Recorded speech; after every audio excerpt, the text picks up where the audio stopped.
Pacific Coast 10:25 or 11:25 or 12:25 or 1:25, but we will start again in just a few minutes at the 25.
Thank you for telling me. Hello, everyone. I am so pleased to present the next participant, David Kessler, the world's foremost expert in grief. He is an intellectual. He is a lecturer and counselor par none. His newest work, Finding Meaning, the Sixth Stage of Grief, is being considered for a Grammy as the best spoken word album. Gloria Estefan, third-time Grammy Award winner, said, "I love hearing David talk. His voice is like chamomile tea." So everyone get your teacup ready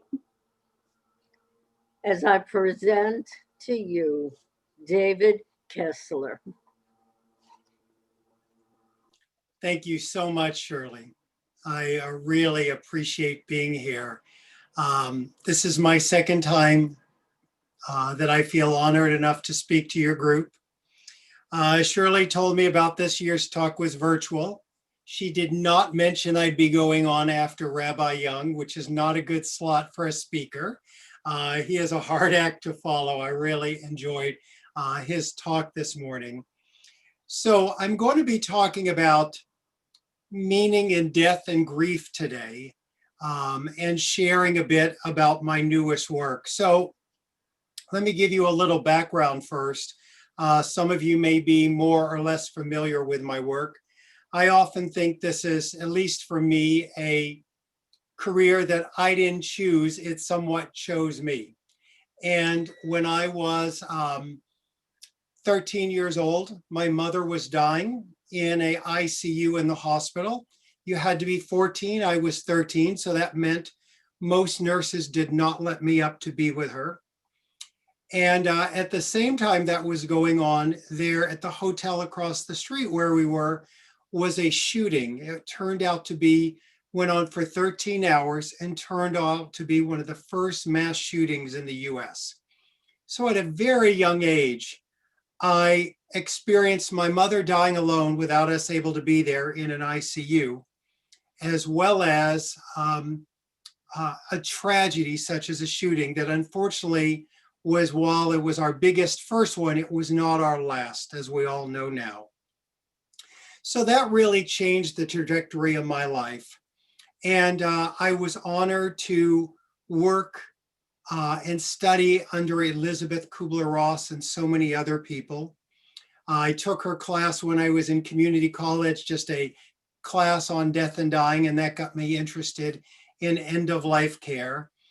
And little did I know, and I'll talk about this, I didn't know how much her work and other people's work and Rabbi Lamb's work would help me when I became a bereaved parent myself, that I'll talk about in a little bit. So I want to just take us back to the beginning, if I could. And I'm just going to show you a quick video. It's a little hard to hear, so I would ask you to be ready to turn your sound up, but it's sort of where we began. So let me do a little screen share here and make sure I can bring it up. This is sort of our beginnings here in a lot of ways.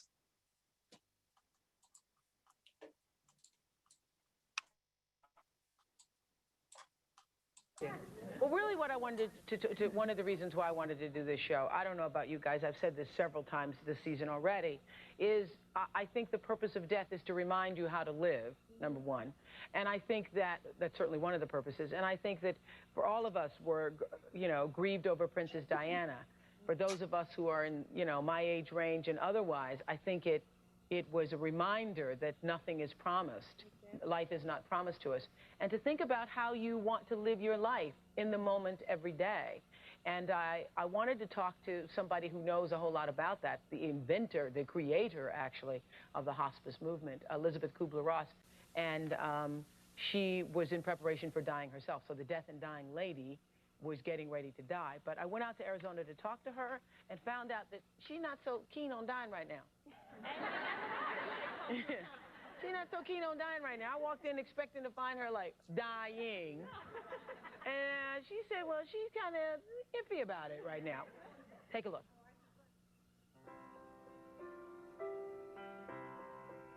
If you've seen someone you love go to a hospice, or maybe you've read a book about how to cope with death, you have this woman to thank. She is Elizabeth Kubler-Ross, and if her name is not familiar to you, her work surely is. Born the smallest of triplets in Switzerland, Elizabeth began her life with a strong will and fierce determination to forge her own identity. It was in American hospitals that Elizabeth, now a doctor, would find her true calling. She noticed that dying patients had been set aside, rarely spoken to, but she insisted they be heard. So they can die with peace and without fear and without anguish. Her legendary book, On Death and Dying, would be published, becoming a classic text. In it, Elizabeth identified what she called the 5 stages of death: denial, anger, bargaining, depression, and finally acceptance. Live fully, not long, but fully. After patients told her about their near-death experiences, her research took a new turn towards spirituality and mysticism. What was it that happened after you die? She would head out on the talk show circuit. Dr. Elizabeth Kubler-Ross. That's when I first met her. She appeared with me on a show called People Are Talking in Baltimore in 1980. Key to it, right? Yes. To accepting death, to live without fear and guilt, so that you'll be able to accept it. How do you do that? Fear and guilt are the only enemies of man. Today, she's 71 years old, debilitated by a series of strokes. In a bit of poetic irony, the woman referred to as the death and dying lady now finds herself at the end of her life. Recently, I went to Arizona to talk to Elizabeth again. Great to see you after all these years. Do you remember? You have the big afro. A big That's all afro. I remember. Big afro. Elizabeth says she's ready to die, but she's not going gently. She's as feisty and opinionated as ever. And from this Swiss country doctor's lifelong research on death and dying, we can all take away lessons about living. I met Elizabeth Kubler-Ross when I was working on my first book, The Needs of the Dying. And it was interesting. It was through her help, I was able to spend time with Mother Teresa, and I received praise from Mother Teresa for the first book. And I think that Elizabeth Kubler-Ross and Mother Teresa really put me on the map. It was interesting in my own family, when the book came out, Mother Teresa praised it. Their response was, what, nothing from Rabbi Kushner? He had written, obviously, when bad things happen to good people. And later I got to meet him and told him that story. And he said, tell your family that Mother Teresa is still a big deal, even though I didn't write words for it. So that's how I first met Elizabeth Kubler-Ross. We ended up writing a book together called Life Lessons, and we would often talk about how her stages of dying were getting misinterpreted for stages of grief. And I was really honored when she asked me to write the now classic book on grief and grieving that Maria Shriver did a foreword for. And what's interesting about this book, this is the new edition, is when you look on page 1, literally on page 1, it has all the objections to the stages. It says they are not linear. They're not a map for grief. There's no one right way to experience grief. And grief is a very unique and organic process, and that we don't follow the stages. The stages reflect where we are. So I was honored to do 2 books with Elizabeth, as well as write a book with Louise Hay, that many of you know her work. So after decades of doing this work, and I worked in a hospital system for 10 years, a 3 hospital system, overseeing case management and hospice and end of life and palliative care and the hospitalists and a lot of those areas. I had also adopted 2 boys, my sons, from the LA County court system that had been in 5 different foster homes. And, they brought a joy to my life that was extraordinary. And what was interesting that I think about even to this day is when they had been raised in Sunday school at the local synagogue here. And when it was time to really get ready for their bar mitzvah, my youngest one said to me, what if we're not Jewish? We didn't really get to choose Judaism. You told us we're Jewish. And I said to him, first of all, I want to just normalize that. I said to him, by the way, if I was your biological parents don't have talks with kids around 10, 11 years old going, do you want to come on board to our religion? I said, it's kind of, we all grow up in our religion. And, it was interesting when my son would say, but I don't know, I'm not sure. I mean, I don't know how the God thing works. And I don't know, and I said, oh my gosh, Judaism is so perfect for you. Because when you look at Catholicism or being evangelical Christian, you wouldn't be so allowed to have all these questions you have. And Judaism welcomes this wrestling and this questioning. So it's a sign to me, if you've got a lot of questions, you actually might be in the right place. And so they ended up being bar mitzvahed in Israel and had a wonderful experience with that and Judaism.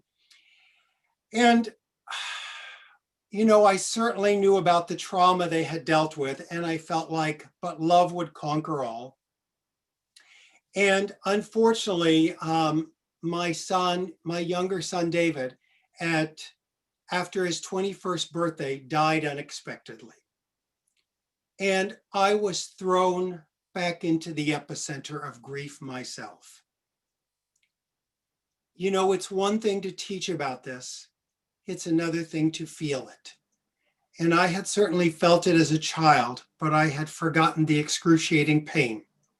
It made me want to write a letter to every parent I had counseled saying, I'm so sorry, I've forgotten how bad the pain is. And as I did that and was experiencing loss my own self of my son, David, I had a grief expert's mind in the background, but many people said, is it easier being a grief expert? And I would say, you know, in this moment, I'm not the grief expert. I'm the father who had to bury a son. And yet I did sort of observe moments where I would go, yep, I'm in denial. Yeah, I'm in anger. Up here I am in bargaining. I had those moments where the grief expert observed what I was going through and a million other feelings. And, you know, as we always talk about, I experienced so many of the stages in 1 hour. They were all organic and overlapping. But then one of the things that Elizabeth and I were so bothered about is the idea of acceptance took on a finality that we never meant for it to have. And so when I began at a certain point to wrestle with trying to accept that my son had died, and I always say, acceptance isn't one big event. You have a little acceptance when you plan the future. You have the funeral. You have a little acceptance when you go to the funeral. But it's not like, oh, acceptance, it was in the top drawer. I looked everywhere but the top drawer. So we have many rounds with acceptance throughout our lives, and I think it's an ongoing process. But when I was at acceptance, it was not enough. And I had written some work on meaning before, and I was so fascinated with Viktor Frankl's work. And I'm like, how do you find meaning in the storm? How do you find light in the darkness? How did he appreciate the mountains from inside a train on the way to a concentration camp? How does one find that kind of meaning in death and dying and grief? And so I began to talk to so many people who had lost a spouse after decades, a child, a parent, and how they found meaning. And a number of things I learned right off the bat. There's no meaning in the event itself. There's no meaning in someone dying of cancer or the pandemic. The meaning is actually in us. It's what we do after the event has happened. And meaning is not a way to take away the pain, but it does become a cushion to the pain. And so that work that I did ended up becoming a book called, as was mentioned, Finding Meaning, the Sixth Stage of Grief. And if you have it, great. Just know there's also a companion's course. If you're thinking of getting it, there's also a companion's course that you can get for it. I'll make sure I'll put some links in afterwards for you to find that, because I think meaning is such a powerful thing that especially is helpful in our world today. And I was really honored that the Elizabeth Kubler-Ross and Foundation, family and foundation, gave me permission to add a stage to her iconic stages. But I certainly wasn't telling people there's a new mandatory stop when it comes to, grief. I often think about grief as such an organic experience. You know, I tell people when they're worried they're doing grief wrong, I reassure them, you come from a long line of dead people. Your ancestors have been doing this for years. And your soul, your psyche, your spirit knows how to take. It's actually built for a number of hits this lifetime. And when people ask me that idea of acceptance, how long will I grieve? My answer is always, how long is a person going to be dead? Because if they're going to be dead for a long time, you're going to grieve for a long time. But that doesn't mean you will always grieve with pain. My goal of grief work is to help people remember with more love than pain, but at their own time, in their own way, and at their own pace.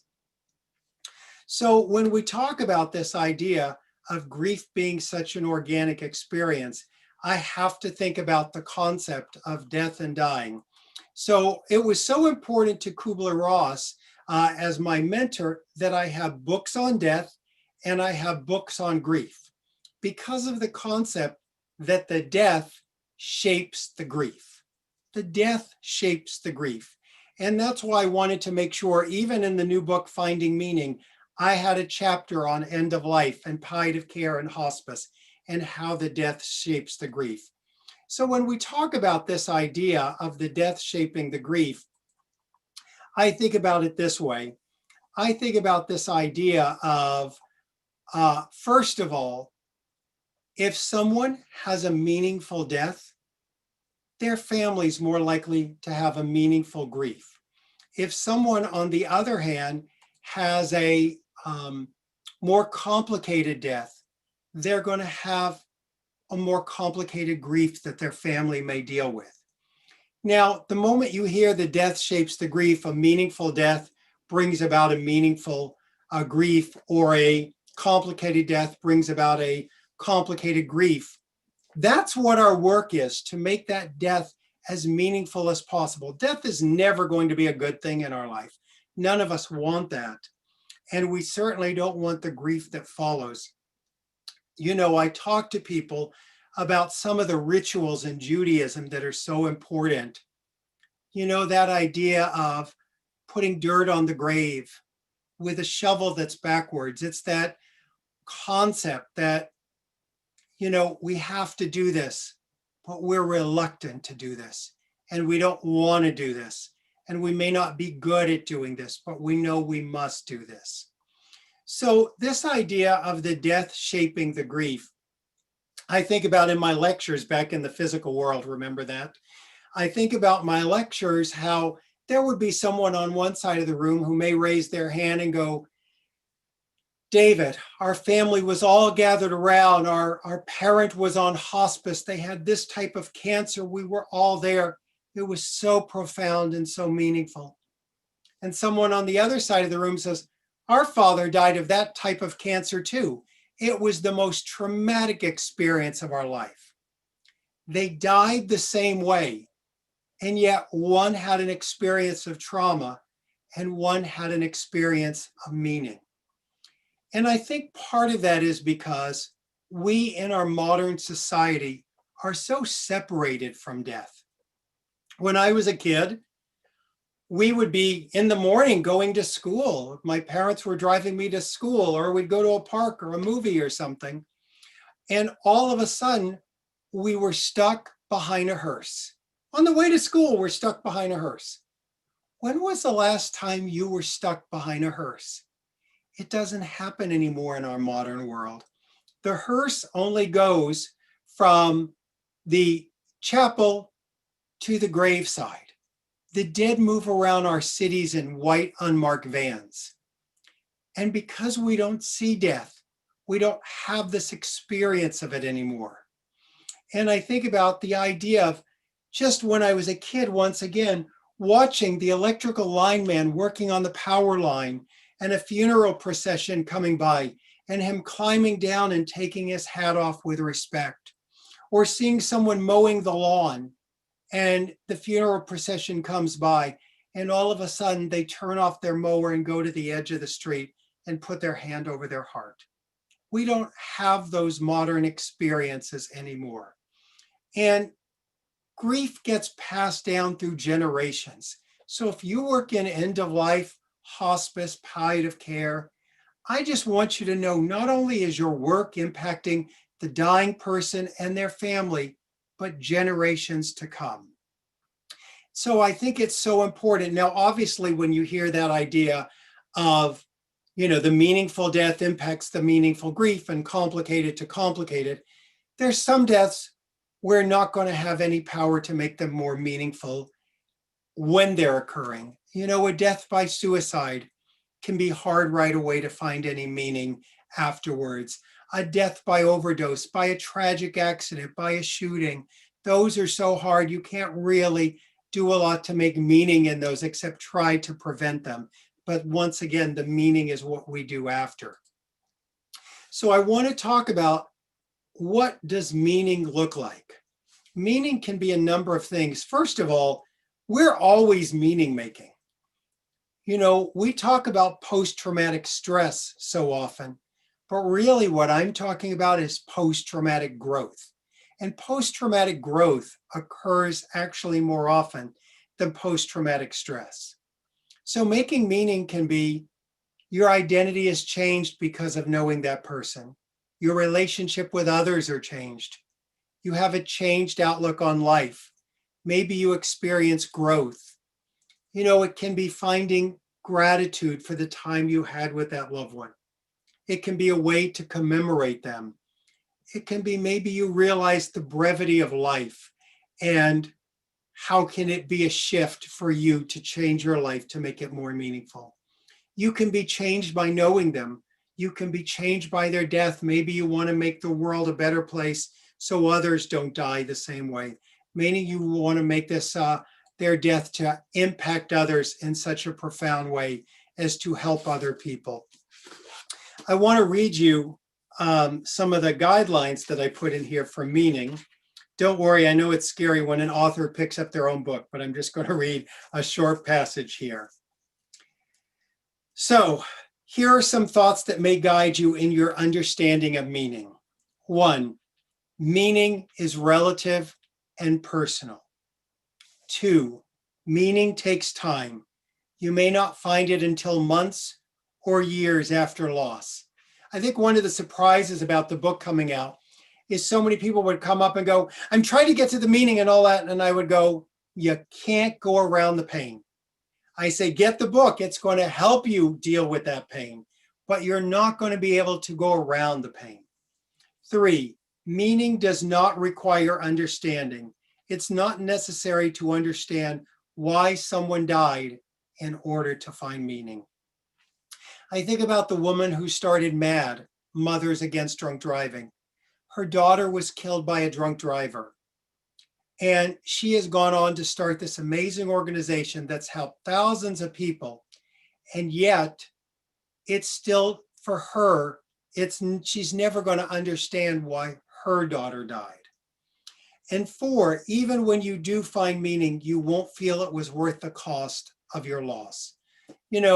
This idea that even for the woman who started MAD, no matter how many lives she saved, she still would rather have her daughter back.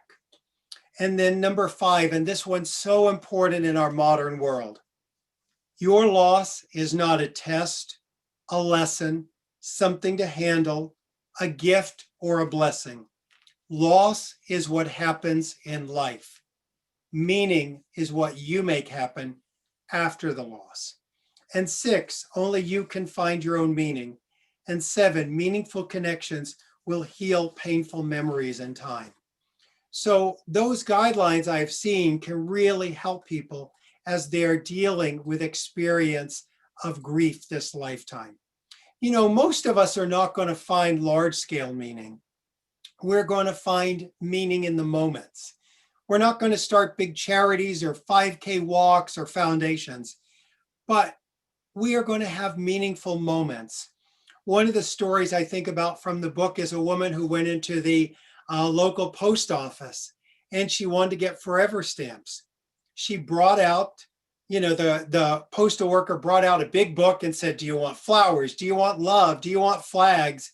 And she thought to herself, I just want forever stamps. But she thought, let me just flip through the book to make them think that I care. And then all of a sudden she found a stamp of Danny Thomas. And she was suddenly flooded of memories of her deceased father and how they had watched the Danny Thomas show. For any of you who are young, he is a TV personality. And his daughter went on, he and his daughter Marlo Thomas went on to help with St. Jude's Foundation. But she was flooded with these memories and she bought this stamp. She took it home and she didn't frame her stamps. She used them as stamps. And when she pays a bill or writes a letter, she has these small, meaningful moments. And so I think to think about meaning, think about it in these meaningful moments and name them. This is a meaningful moment I'm having with you.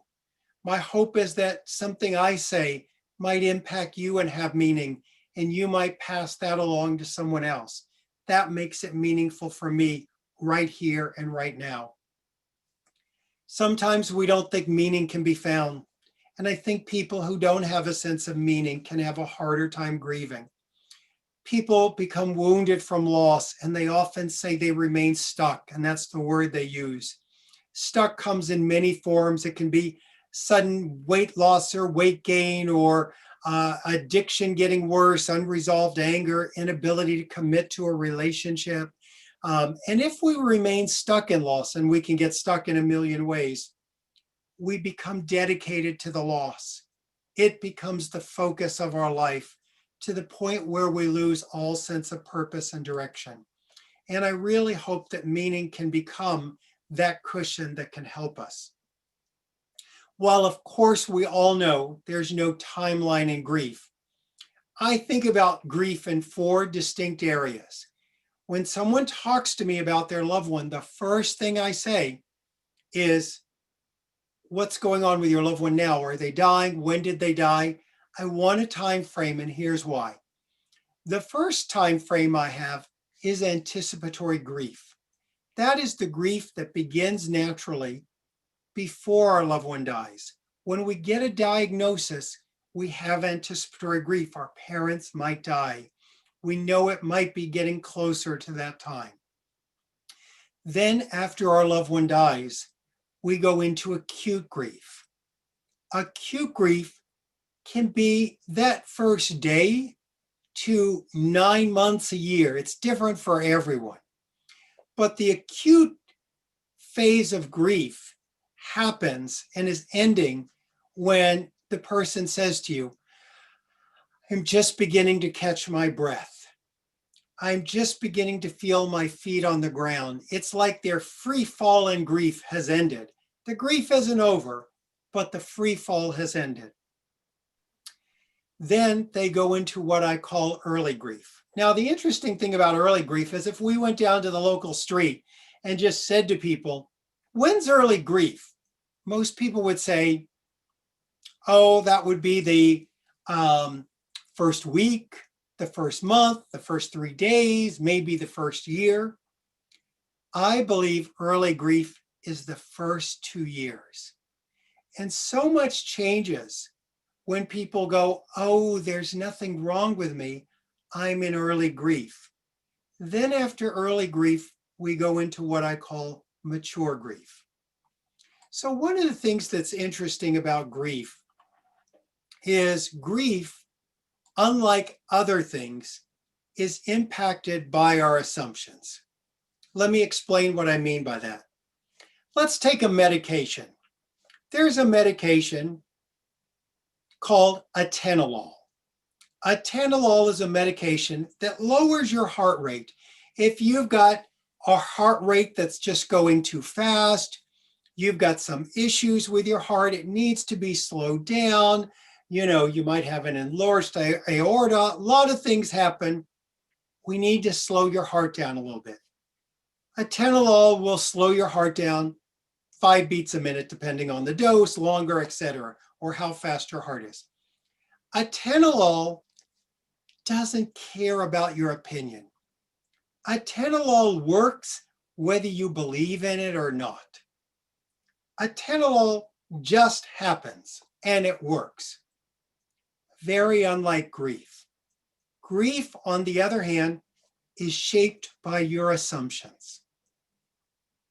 If you assume grief lasts for 3 months, and after 3 months you're still hurting, you're going to believe something's wrong with you. If you were raised by a family that told you to pray and, then your loved one's not going to die, that's going to impact your grief. And Paul Denniston, who's coming on, the founder of Grief Yoga, he's so powerful. You'll see in his work around getting angry with God and feeling safe about doing that.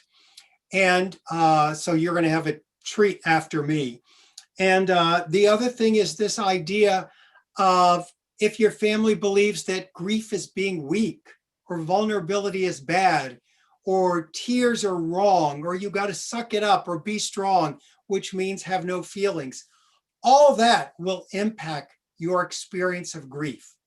So grief is shaped by our beliefs, by our clergy, by our religion, by our parents, by our society. So grief, unlike Atenolol, is impacted by all those things. The other thing to think about is thinking is meaning making. We are always making meaning. We're meaning making machines. Our mind is constantly making meaning. If I was to tell you about a piece of wood that was shaped like a cylinder that had a black core, and you'd never been taught about it, and I showed it to you, you might not recognize it as a pencil. No one gave you that meaning yet. You might think it's a weapon to hurt people or something. But we give meaning to it when we teach that that pencil can solve a mathematical equation, that that meaning can, write an amazing novel. All of a sudden it becomes more. We bring positive and negative meanings to events all the time. I was working with a family the other day that said, David, our family is cursed. We're just cursed. And I said, why is your family cursed? Oh my goodness, all the grandparents have died. We had a sibling that died. I mean, the deaths, they just keep coming. We're cursed. And I said to them, I know it feels that way, but I just want to tell you, I see your pain. I see your struggle. I see your loss. Not sure about the cursed part. I have found in working with families that the death rate in families is actually 100%. Every family member is eventually going to die. I don't know that you're cursed as much as right now, the meaning you're making is that there's something wrong with you. And I'm here to help you know that grief is an organic experience, that you actually can't do wrong. You cannot do it wrong. So I think that's so important to realize that as we work with people. The rabbi spoke so wonderfully about hope. And by the way, I have a free Facebook group that I have had wonderful speakers in. Vanessa Williams has been on, that I started after COVID for people who were dealing with loss. Vanessa Williams has been there. Melissa Rivers talked about her mother's, Joan Rivers, and Will Reeve came on and talked about the death of his father, Christopher Reeve, Superman. So Rabbi, I'm reaching out to you, Rabbi Young, afterwards. I'm hoping you'll come on and be a speaker with us, because what you have to say is so powerful, as I'm sure many of the speakers are. But when I think about hope, I talk to people about your loved one's physical death is permanent. Their physical death is permanent. It is not the death of their soul, but their physical death is permanent. But your loss of hope is temporary. I know you feel like when your loved one died, all hope died with them. And that's temporary, and you will be able to find it again. And until you can find your hope again, I'm here and I'm going to hold that hope for you. I have hope for you till you can find it again yourself, because I want them to know the physical death is permanent. The loss of hope is not, because I think that's so important, that we think so many of these things are gone forever. You know, with my own grief, one of the things I learned about and wrote in the book is we think that our work is to make the grief smaller. I don't think it's about making the grief smaller. I think the reality is we have to get bigger. We have to grow around the grief. And I think that's so important. You know, when love and grief come as a package deal this lifetime, many people don't realize that grief is optional. Grief is completely optional this lifetime. If you don't want grief, you don't have to have it. But if you want to love, if you want to love your parents, if you want to love your spouse, love your partner, love your kids, love your pets, love your home, love this world, you are going to grieve because they do come in a package deal. I think about part of the work in this challenge is to help people move from the why to the how. You know, I tell people in all my years of this work, I have never seen anyone find a satisfying why.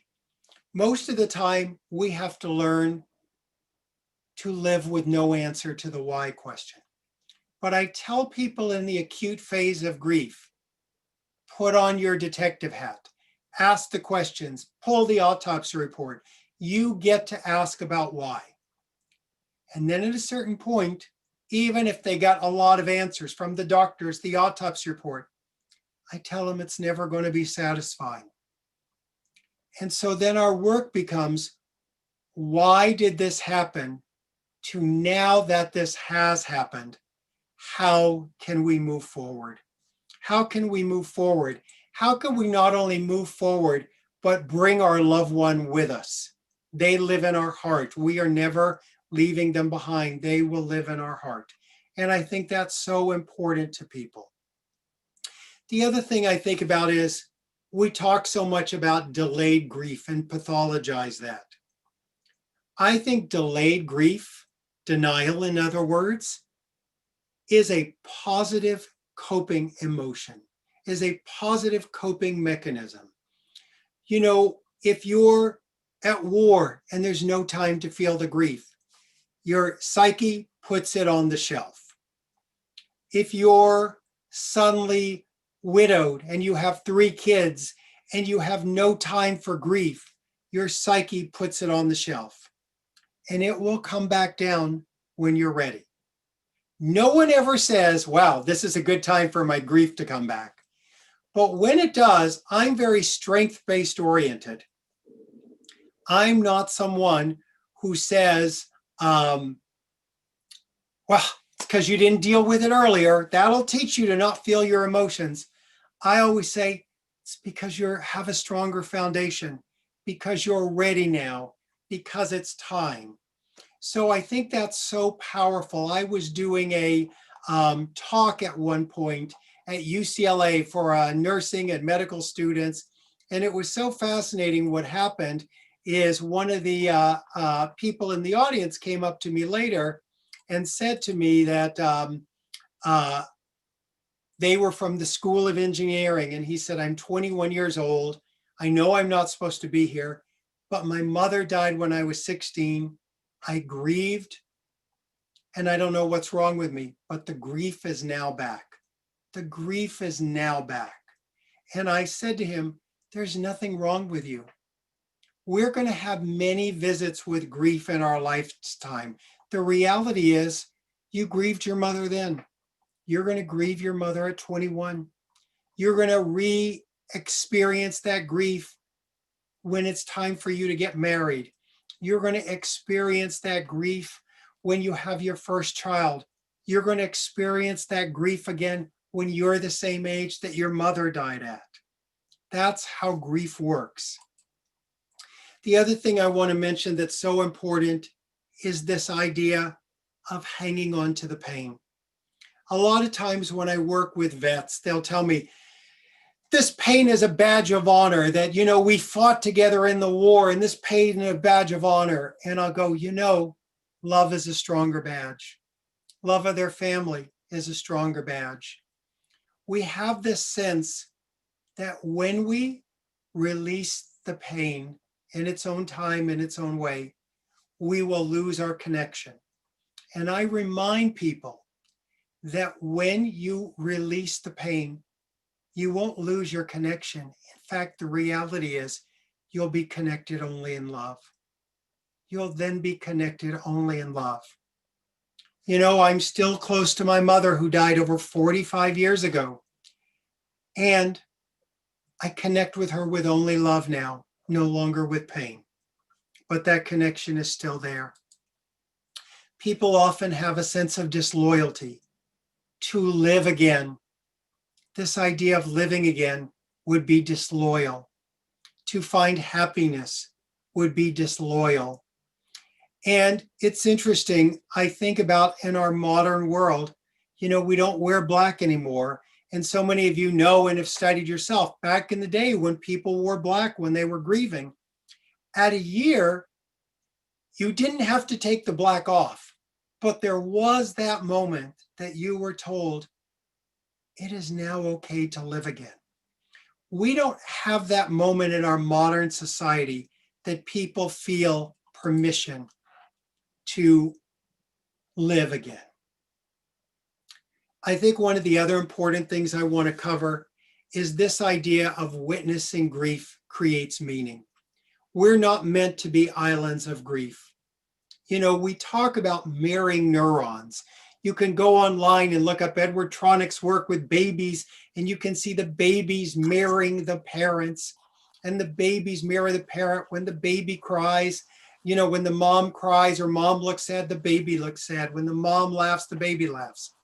We think mirroring neurons are just like for babies, but they're for us. I was walking down the street one day and a guy on the side of the road said, "Howdy." And I went, "Howdy." I don't howdy anyone, but I have mirroring neurons. He said howdy to me. I said howdy back to him. That is how this concept works many times. And when I was touring in Australia, one of the things that was so powerful to me is a researcher, and let me just do a mute all because I think someone unmuted themselves.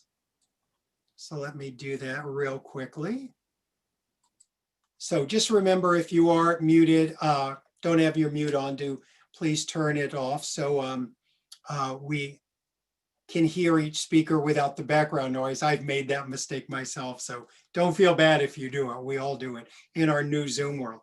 But I was in Australia on tour, and a researcher told me about how she worked with these rural villages. And she went to one of these villages, and they told her in the small village, the night someone dies, everyone in the village has to move something in their house, in where they live, or in their lawn. And the researcher says, "Why do you move something the night someone dies?" And they said, "Because when the family wakes up the next morning, we want them to see now that their loved one has died, everything has changed." That's witnessing grief. In our modern world now, you wake up after your loved one dies and everything's exactly the same. Nothing has changed. And everyone goes about their business, and yet your world has forever changed. And I think that's such an important concept that we have to witness grief and witness loss. I also wanted to mention, and by the way, there's a number of things, and I'll put them in the chat, we're not going to have time for. I have a grief self-care video because we're not going to be able to talk about self-care in this talk. But I'll tell you, whenever I would talk about self-care, I would take a bubble bath. And while a bubble bath is amazing, we need more tools. So I did a video that I'll put the links in. It's at griefselfcare.com. But I have lots of links I'll show you in a moment so that you'll be able to have some resources. But I think about the pandemic we're in. And I want to show you just a quick video clip about the pandemic we're in. And some of you heard this work that I did with Brene Brown. Many of you know her work. So let me find that real quick. Hang on, I got to get to the right spot here. And then maybe we'll have a few moments for a Q&A afterwards. All right, let me get to Brene. Here we go, coming up.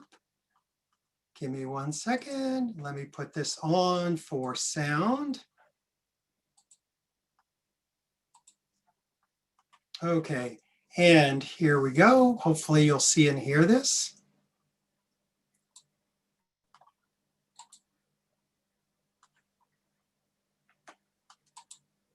Talk to people right now since the pandemic, since COVID-19. And I say, "How are you doing?" And they describe how they're doing. I hear grief. Yes. But when I come back and say, "God, yeah, there's a lot of grief." No, I'm not in grief. There's no grief here. Right. Tell me about what you see us experiencing right now. We are all dealing with the collective loss of the world we knew. Oh, The God. world we knew is now gone forever. We talk about 9/11. Do you remember what the airports were like before 9/11? Yeah. We're going to talk about, do you remember what the world was like before the pandemic? I don't know how this is going to change, but it will. We're going to find meaning. We're going to come out the other side of this. And we're going to say things like, do you remember in the old days when we used to shake hands? How crazy was that? Or whatever it is. But this world that we've all been accustomed to is now gone. And we're collectively, just like you said, so many people are feeling heaviness. So many people are talking about, I woke up and cried. I went to bed and cried. And just like you, I'm like, it's grief. And yet there's a part of us that goes, grief, no one died yet. And we don't understand. When people say to me, what is grief? I'll say it's the death of something. It's the death of a loved one. It's the death of a marriage. It's called a divorce. It's the death of a relationship. It's called a breakup. A job loss is the loss of that work world you had. This is a collective loss of the world we all lived in before the pandemic. And we, like every other loss, didn't know what we had until it was gone. And so here we are. And just like you, we're all trying to find ways to virtually hold each other's hands. We're in this together. It is not going to be forever. It will end. There's not a dark night that stays. And yet, we have to feel these feelings. We've got to feel the grief.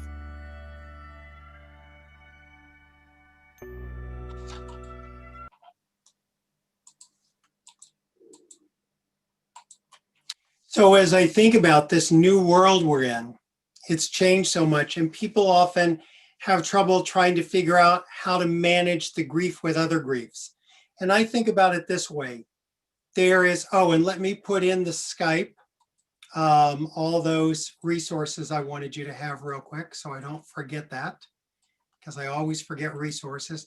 And in fact, I'm going to show them to you real quick too while we're waiting for some questions to come in.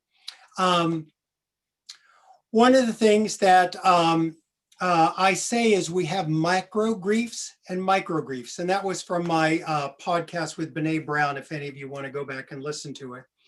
But we have macro griefs and micro griefs.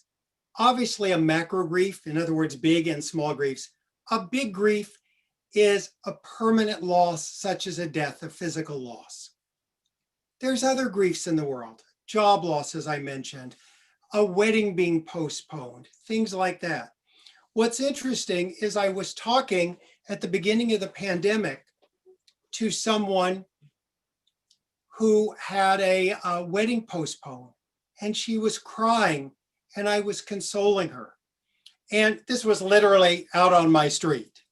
And when I walked away, it was a neighbor. When we walked away, my friend said to me, I can't believe she was going on and on about her wedding postponed. She's going to get to have a wedding. My gosh, your son died. How could she even think her grief compared? And I said, listen, number one, grief, there's no comparisons in grief. The problem is if you win, you lose. Number two, the world is big enough for all our griefs. There's not a shortage or a limited amount of grief out there. It's not like if she's grieving her wedding, she's taking away from my grief of my son. All our griefs get to stand alone in this world. There's plenty of room for all our griefs. And grief is a no judgment zone for us to not grieve one another, not judge one another's grief, but allow them all to live together in this world. You know, I tell people, be secure enough in your grief. No one can take it away. Someone else's grief doesn't lessen your grief. I want to just show you some of those resources I mentioned that I have, and I'll put them in the chat. And then, like I said, if you have any questions, we will go back and talk about them. So let me just come back real quick and put this on screen share. Give me 1 second here. This is the extent of my capabilities, tech capabilities. But this is my website here. If you go to grief.com, and a couple things I want to mention here that I think is very important is up here, there is the free Facebook group that's there. There's also Tender Hearts, I'll show you that. But if you have a grief group, please list it here for free. If you're a counselor, please list it. Many people come to grief.com, and I want them to be able to find you and your grief groups, especially if you're a counselor. So check out grief.com. I'll show you these two resources, the Facebook group and Tender Hearts, in a moment. So this is the counselor listing. This is the group listing. So here's a few things that I have for free. I have a parenting class. I'll put that link in for anyone who's a bereaved parent that's free. I've got my free Facebook group. I'll put that link in. And I have a free suicide support loss series of 3 classes. The other one I have is, hang on, I'm going too fast, is down here at the bottom. There's what's called Tender Hearts. I'll show you that, Writing Through Loss and Trauma and Healing the 5 Areas. Tender Hearts is an online community of courageous grievers. We have weekday Zoom check-ins with everyone. We have guest speakers, and we have a community besides those weekly Zoom sessions. There's a community for people to talk to each other in these different areas and just in the town square in general. This is sort of a new model for grief work. So it's a supplement to counseling in your local grief group. And there's a minimum charge for this. I say it's, the price of 2 pizzas delivered every month, that it gets you so much support. We even had our first Friday night at the movies together. So we share a lot of great things there. So that's some of the resources I want to make sure that you know about. Oh, and the last one is grief self-care. Let me put those links in for you to see them real quick, because I want to make sure you have them all for the future. Let me grab them. And then I think we have a few questions that I want to get to. All right, so feel free to go to all these links and use them. And here's all the links. Now let me go in and see if I can answer some of these questions. Judy says, how do you help people with regrets about their relationship with the person has died? They wish things they would done differently. I try to normalize it. Don't we all wish we could have a do-over? We're human beings. We don't get to do this life perfect. None of us get handed an envelope saying, here's when your loved one's going to die. Make sure you wrap things up very tidily. That's not how life works. Regrets are normal. So we talk about that. You'll see also in my free grief class and in the Tender Hearts grief group, we have a lot of work we do on the what ifs and the guilt. All right. Nancy says, I remember being 10 years old when my grandmother died. After the wake, I felt fear, sadness, and confusion. As I cried at night, my mother came in and said, why are you crying or feeling afraid? Just go back to sleep. She loved you and would never hurt you. Until this day, I still feel how insensitive my mother was. And I guess one of the reasons why I have always sought to live with my mother. People can take away your grief, especially when you're a child. I feel embarrassed to feel my grief. So first of all, I would say to Nancy, we live in a grief illiterate society. Your grandmother was just one of a million people back then and now who don't know how to do grief. That's why grief groups are so important. And you now have an old wound to heal. And that old wound will be you trying to understand, first of all, to feel the pain of having your grief missed and not witnessed, to make sure your grief gets witnessed now, then to understand why your mother may have been the way she was, if you can, and to possibly forgive her. That's part of your work that you may have to do. All right. How if you have all your personal spiritual belief, how my personal spiritual beliefs helped in a personal grief work and your professional work? Well, I think being Jewish helped me feel okay about questioning everything, just like I said with my kids. You know, after my son died, I was very angry with God. And I was able to, at least with my grief mind, go, that's okay, be angry with God. I could do that. I think my spirituality has been a cushion. I think, you know, doing my own work and having that helps enormously. But I also caution people that, you know, I work with atheists all the time. And I think people have this idea, if you're atheist, you may not be able to find a peace. And I just remind people that if someone's atheist or agnostic, they have meaning. They just don't subscribe it or ascribe it to a God, but they can find meaning too. So it's helped me enormously in my work.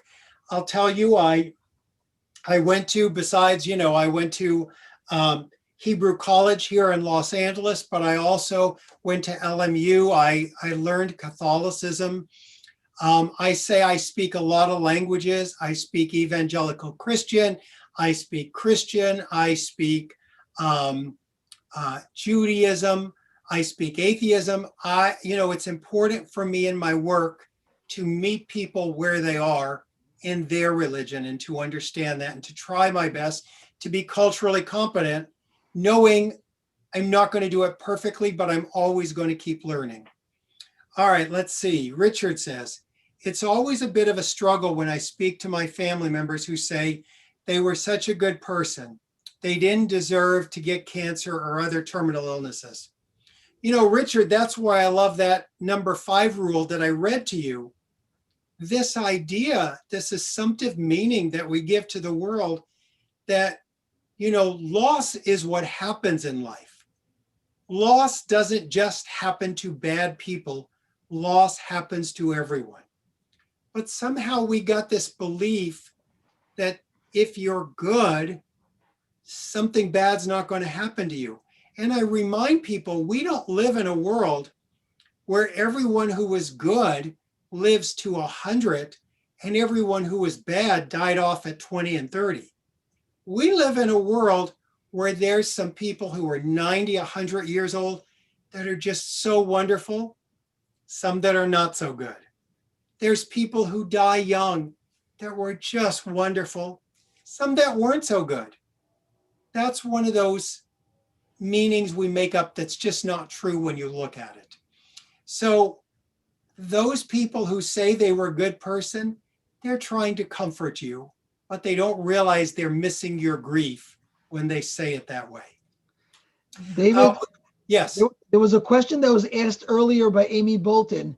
How, if at all, have your personal spirituality or spiritual beliefs helped or hindered your personal grief work or your professional work? I answered that one first, actually. Okay. So I did get that one. I did get that one. That's where I allowed myself to be angry with God. And Judaism helped me feel okay about being angry and helped me being able to question things. I mean, I was like, how does the grief expert who was like, you know, came out of this childhood with a shooting and my mother died, how does this happen, God?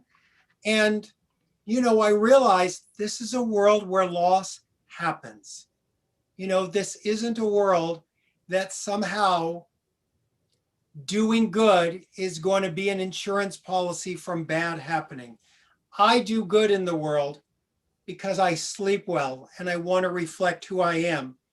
But it's not a deal-making system. God, if I give you 5 good deeds, no one's going to die in my life, right? That's really Kubler-Ross's bargaining. So the Brene Brown podcast, just Google Collective Grief, David Kessler, Brene Brown. You'll find the podcast, you'll find the videos.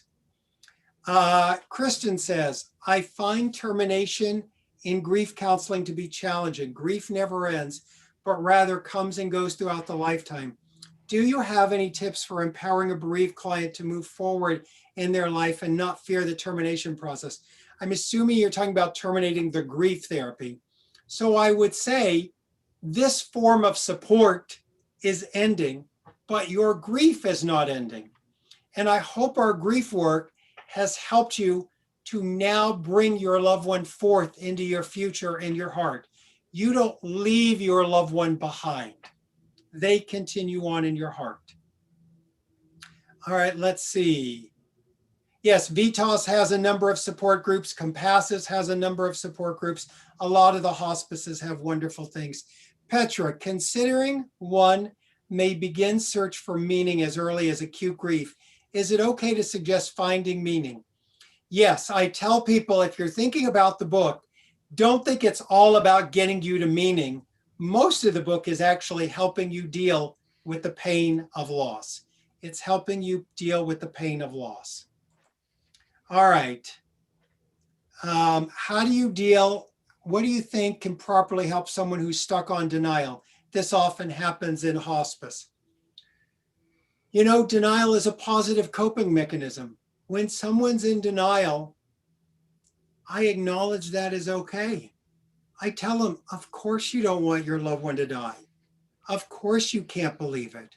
None of us want to believe it. I make them right for having that. I don't try to grab a crowbar and get them out of it. I make them right for having that. And I just gently provide them information. But I talk about their love is so strong that they don't want to think about their loved one dying. And that's a sign of the strength of their love. All right, the early grief is post-death. That's the first 2 years. All right, let's see here, another question. And tell me when I think my time actually is up, Rabbi. Let me put those links in much more. And people can, I hope, check these out as great resources for you, for your clients. There's grief.com, grief self-care, death by suicide, holiday griefs here. There's the Tender Hearts group and my free group. And I am just honored to be a part of the work you're all doing. And Shirley, you and your husband, Rabbi Lamb, just remain such an inspiration in my heart. So I was so honored to get to know him and his work and appreciate being here with all of you today. So thank you so much. David, you're wonderful. You're marvelous. You give so much wonderful thoughts to all of us. And I want to quickly tell you something, that when my husband and I moved back from California,